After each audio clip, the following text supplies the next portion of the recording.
এই ডিটারমিনেন্টের ভ্যালু বার করতে হবে। তাহলে এটাকে আমি প্রথম রো সাপেক্ষে ব্রেক করব। তাহলে এটার ফর্মুলা কী হয়, প্লাস মাইনাস প্লাস, এটা হয় সাইনগুলো, ঠিক আছে।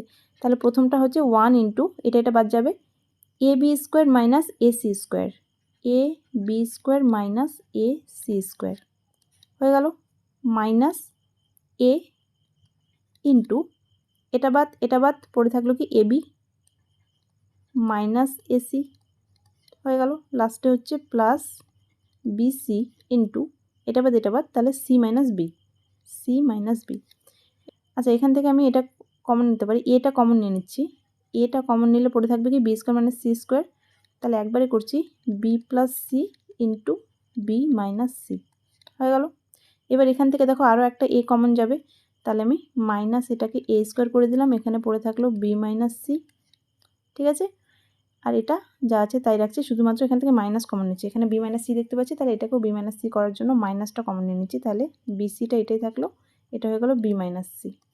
এবার দেখো প্রতিটা থেকে বি মাইনাস সি আবার কমন যাবে, তাহলে বি মাইনাস সি কমন নিয়ে নিচ্ছি, তাহলে কী পড়ে থাকলো, এটা গুণ করে দিচ্ছি, এ বি প্লাস এসি পড়ে থাকলো, এখান থেকে মাইনাস এ স্কোয়ার পড়ে থাকলো, আর এখান থেকে মাইনাস বিসি পড়ে থাকলো। এরপর বি মাইনাস সি, এবার দেখো এটা আর এটা এক সাইডে লিখে নিচ্ছি, A B minus A square plus AC minus BC, ঠিক আছে। বি মাইনাস সি ইন্টু, দেখো এখান থেকে আবার কমন যাবে কি এ, তাহলে এ যদি কমন নিই তাহলে এখান থেকে, আচ্ছা আমি এখান থেকে মাইনাস এ কমন নিয়ে নিচ্ছি, ঠিক আছে।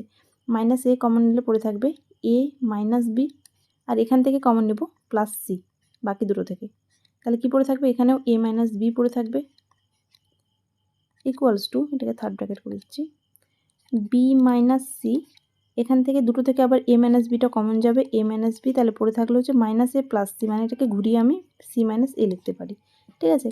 তার মানে A minus B into B minus C into C minus A, option